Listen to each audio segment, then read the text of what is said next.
Alright guys, what's up? Welcome back to another video. And here I have my Hack the Box here.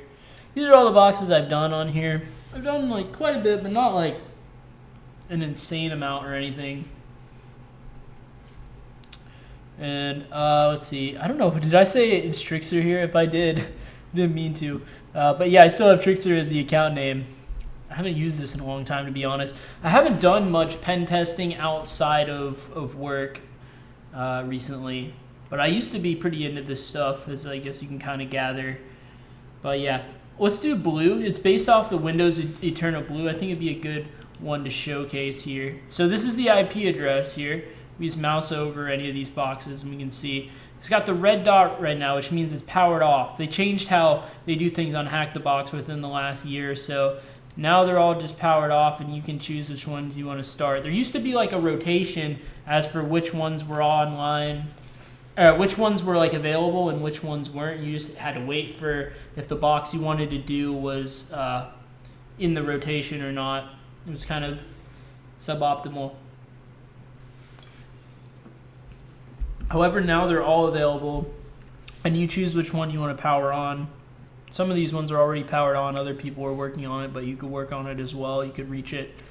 But I powered this one on, so we give it a little bit of time here. It's a pretty easy box, but it'll be good to showcase some of the stuff. In this particular video, I will be showcasing Recon, Reconnaissance. I've talked about it in theory in some of my walk and talk vlogs earlier this year, but now we're going to be hands-on with actually doing it, so it should be pretty exciting, especially for you guys looking to, start to understand this space a little bit more. Alright, I was giving it a little bit of time to start up. The way I like to verify that it is reachable is I do ping C1 and then the IP address, which I don't think that copied. Oh man, I might be having issues copying to and from my VM, which is always annoying. Yeah, we're gonna have to probably install that VirtualBox guest editions later on to get this working. But for now, I'll just type it in. 10.10.10.40 is the IP address. So that one gave us a ping back, so it is online, it is accessible. So the way I like to organize things in my VM, where am I right now? I'm in home, Cali. The way I like to do it is I like to make a directory just called HTB, and then I'll make another one for the name of the box. This one is blue, so I'll make one for that. And then I like to make a directory for Nmap. So I'll do that. This is just my personal preference. I am used to organizing things. So now that I'm in the Nmap directory, I'm going to run a basic Nmap scan. Now what is Nmap? Well, let's see if we can get a nice little man page summary of it. Oops. Nmap. It's a network exploration tool and security / port scanner. So yeah, this is the tool that we're going to use to scan the servers to see what ports are open, because every port that's open is another service that is running on our target server. So as an attacker, the first thing we want to do is get as much information as possible on our target. Okay? So in this case, we have our sights set on blue. And that's our target. We want to find out as much information as possible about it. We want to see what's running. We want to see what ports are open, and common services are known to run on certain ports. So if you guys aren't familiar with the ports, then this might be a little bit confusing. So if I Google, here, move this over here. So if I look up common ports list, you can probably find, yeah, here you go. List of common network port numbers, right? These are the ones you'll see very frequently, right? If we see that like 20 or 21's open, that's going to correspond to FTP. SSH is 22. Telnet. These are all different services, and maybe you're not too familiar with this yet, but the more you do the pen testing stuff, the more you'll get familiar with these different services, what they do. This FTP is used to transfer files, as you might guess, right? It's an insecure protocol.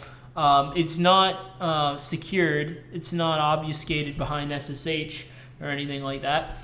SSH is a secure protocol. It's encrypted and everything. And usually you can't really exploit this without having someone's password or username already. Telnet is an insecure protocol. It's kind of like Netcat and stuff like that. Or kind of like FTP sorry, it's just like SSH. I was really like blanking out there. It's pretty much like SSH except unencrypted, minus the secure part. It's like a shell to the system used for remote administration and stuff like that, right? But it was like the predecessor to SSH. This is like email, and you have IPsec. I'm not super familiar with that. Let's see, DNS. This is for like the name translation between IP addresses and the names. So we try like zone transfers and different stuff. If we see that it's a DNS server, DHCP, we won't encounter this most likely. This is for like routers that use automatic host configuration. This is another version of FTP. This is websites, HTTP. This is like the unsecured protocol, the one that's not behind, the one that's not like encrypted behind TLS or whatever. So this is like the other part of email. One corresponds to, I think this corresponds to sending email, and this corresponds to receiving email. And then this one is, I'm not too that familiar with this one. I'm going to be honest. I don't really come across it very often. Now, NTP is for your time. Like, this is how the server knows like what date and time it is. NetBIOS, this is normally seen on Windows systems. You see NetBIOS is like a legacy protocol, normally corresponding to like Windows servers and stuff like that. If you see IMAP4, this is like for receiving emails. It's pretty much a newer version of POP3, more commonly seen nowadays. SNMP, this is actually a UDP. Normally, well, I guess it says TCP and UDP, but normally this is going to be running on UDP.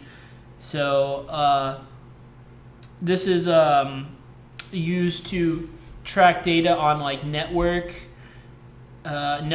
stuff. So if a lot of times if you have like, when they develop programs to do like network monitoring, maybe see the load on different servers, loads on different network devices, switches and stuff like that, they're using this protocol a lot of times to relay that information. So this is another one of those gold mines that if it's running SNMP, a lot of times you can gather a lot of information if you just really are thorough about enumerating that, and if you can guess the community string, which the community string is what is kind of like the password, if you will, for lack of better terms.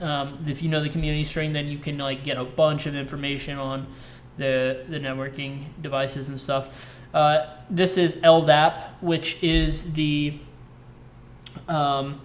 it's basically for like user accounts and stuff like that. And then this is, HTTPS, right? So they're like these websites, pretty much all websites nowadays. You see that little lock there?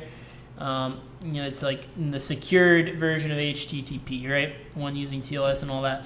So this is remote desktop. RDP is always like Windows or like Windows system, pretty much. So for Linux, you have to use like VNC or something. And that's going to be on a different port. So this normally is pretty much always like it's a Windows server. And if they have remote desktop, a lot of times that's a pretty juicy find. There's been a lot of exploits for those in the past. But yeah, these are the most common ones. I just want to give you guys the basic rundown. And then when we run this Nmap scan, that way it's not just numbers coming back and you guys don't know what the heck's going on.